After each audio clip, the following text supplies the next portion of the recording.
Hello बच्चों, स्वागत है आपका अपने चैनल वाईफाई गुरुजी में। और जैसे कि आपका ये लास्ट चैप्टर है, चैप्टर 5 तत्वों का आवर्ती वर्गीकरण। और इससे पहले आपको बताना चाहूँगी कि कुछ बच्चों के कमेंट्स थे कि मैम जो सेकंड चैप्टर है उसकी वीडियोस नहीं है।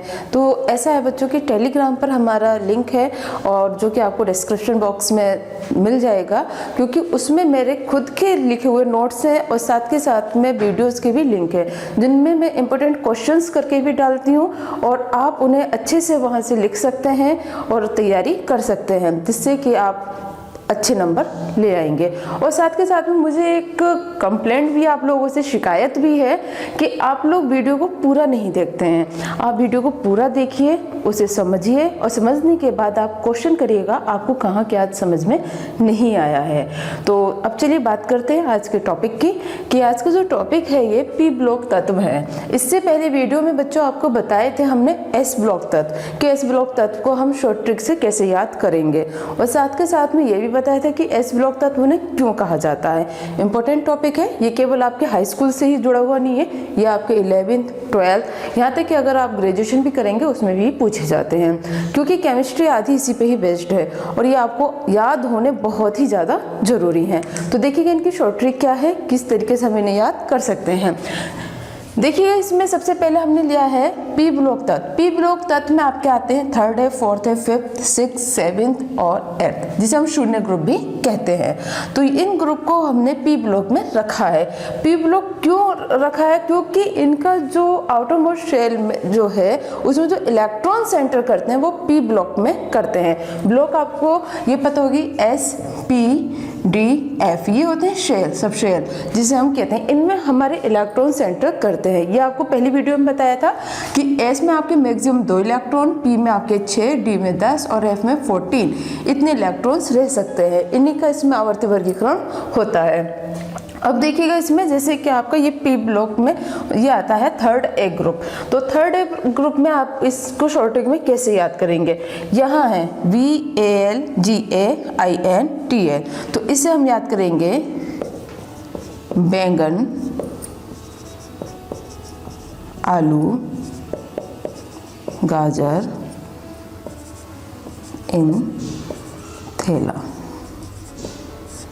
मतलब कि बैंगन, आलू, गाजर, इन थैला, इस तरीके से आप याद कर लेंगे। बी से बैंगन, ए आलू, जी ए है ये, आर नहीं समझिएगा आप इसे, जी ए गाजर, इन थैला। अब आता है 4th है, इसे हम याद करेंगे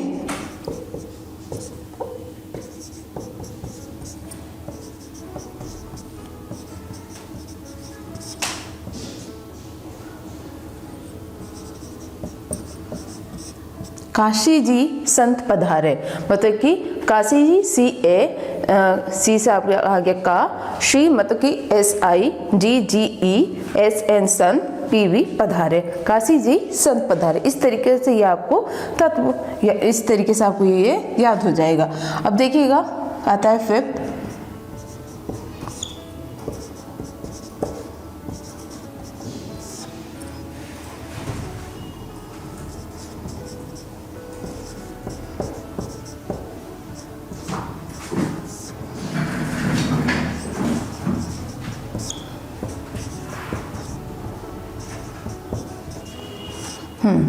फिफ्थ को हम याद करेंगे नाना पाटेकर, रशरानी, सब बिंदास, इस तरीके से याद रखेंगे। 6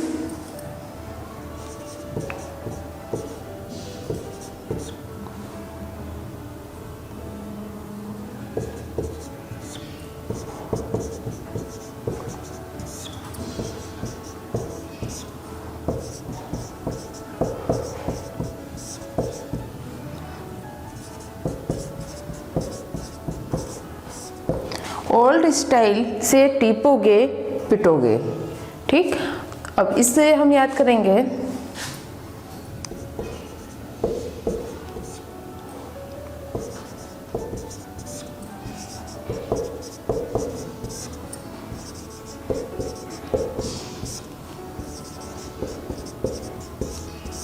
फिर कल बाहर आई आंटी, और इसे हम याद करेंगे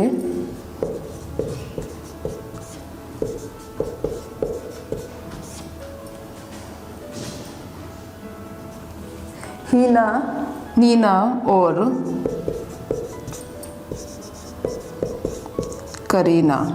मतलब कि HE क्या हो गया आपका, हीना, और NE नीना और करीना, और XE से आ जाएगा एक्सरे।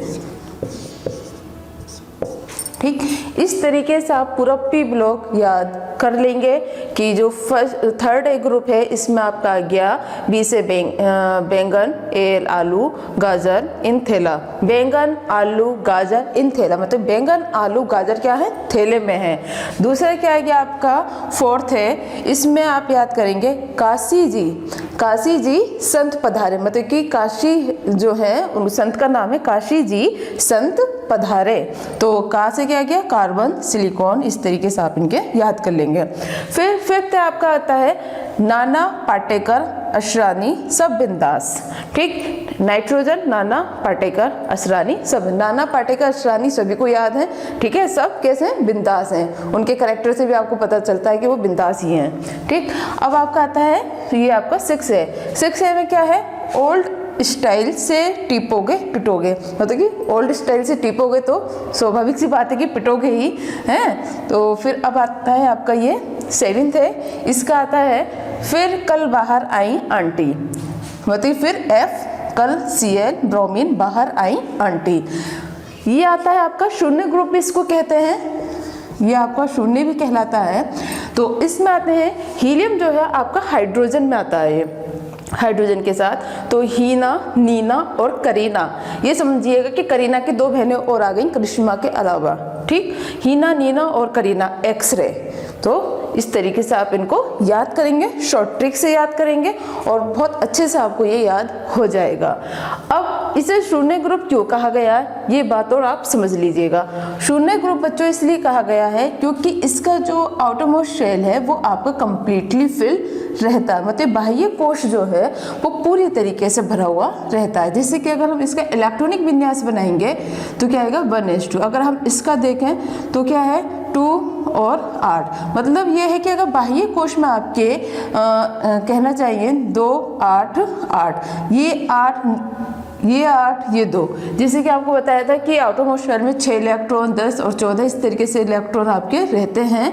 तो जब ये अपने कोश पूरे कर लेता है, ठीक है, बाह्य कोश में जब 8 इलेक्ट्रॉन 18 या 32 इलेक्ट्रॉन पूरे हो जाते हैं तभी इलेक्ट्रॉनों की साझेदारी नहीं होती है, ना ही तो ये किसी को दे पाता है ना ही किसी से लेता है। तब उस कंडीशन में हम इसे रखते हैं शून्य ग्रुप में। अब यहाँ जो ये एलिमेंट्स हैं आपके, इन एलिमेंट्स को पी ब्लॉक में इसलिए रखा गया है बच्चों क्योंकि अगर इनका हम इलेक्ट्रॉनिक कॉन्फ़िगरेशन बनाते हैं, इलेक्ट्रॉनिक कॉन्फ़िगरेशन मतलब इलेक्ट्रॉनिक विन्यास जब बनाते हैं तब जो इनका आउटरमोस्ट इलेक्ट्रॉन मतलब जो इनका इलेक्ट्रॉन है वो पी ब्लॉक में जाके एंटर करता है। जैसे कि आप यहाँ 5 का देखिएगा, अगर हम इसे बनाएं 1s2 2s2 और आपका क्या हो गया 2p1, 4 और 1 5, ठीक, 5 में आ गया। इसी तरीके से हम इसका बनाएंगे तब ये भी पी में जाएगा, तो इसीलिए हम इसे पी ब्लॉक एलिमेंट्स कहते हैं। अब बात आती है परमाणु क्रमांक याद करने की, कि ये जो नीचे जो लिखी हुई संख्या है ये आपके कहलाते हैं परमाणु क्रमांक। कि परमाणु क्रमांक हम कैसे याद करें, तो परमाणु क्रमांक याद करने का तरीका देखिएगा आप कि सब एक सीरीज में है, 5 6 7 8 9 10। फिर यहाँ पर थर्ड है आपका 13 से शुरू है, 13 14 15 16। क्यों, क्योंकि इससे पहले आपका डी ब्लॉक आ रहा था, ठीक है। तो इस तरीके से आपका पी ब्लॉक कंप्लीट ये होता है कि पी ब्लॉक एलिमेंट्स को आप शॉर्ट ट्रिक से आप तैयार कर लेंगे। तो ये आपके एस ब्लॉक, पी ब्लॉक, ये 2 ब्लॉक आपके पूरे हो जाते हैं। तो बच्चों ये था आपका पी ब्लॉक एलिमेंट्स। अब इन पी ब्लॉक एलिमेंट्स को आप तैयार कर लेंगे, अच्छे से याद भी हो जाएगा अब आपको, क्योंकि मैंने आपको इतनी आसानी से इतनी सरल ट्रिक से आपको बताया है कि मुझे पूरी उम्मीद है आपसे कि आप इसे याद कर लेंगे। और अब अगली वीडियो में बनाऊंगी आपकी डी ब्लॉक की, जिसमें कि आपको शॉर्ट ट्रिक से समझाऊंगी कि डी ब्लॉक एलिमेंट्स को आप किस तरीके से याद करेंगे। अब जैसे ही आपको ये कंप्लीट हो जाए चैप्टर, उसके बाद हम आपकी रिविजन क्लासेस स्टार्ट कर देंगे। और जो टेलीग्राम पे हमारा लिंक है उसे ज़रूर देखें, उसमें आप देखेंगे कि मैंने खुद अपने हाथ से लिखे हुए नोट्स रखे हैं जो कि बहुत ही ज़्यादा इंपॉर्टेंट है, उन्हें आप तैयार ज़रूर कर लेना, ठीक है। इसी तरीके से हमारे साथ बने रहिए, देखते रहिए और आगे बढ़ते रहिए।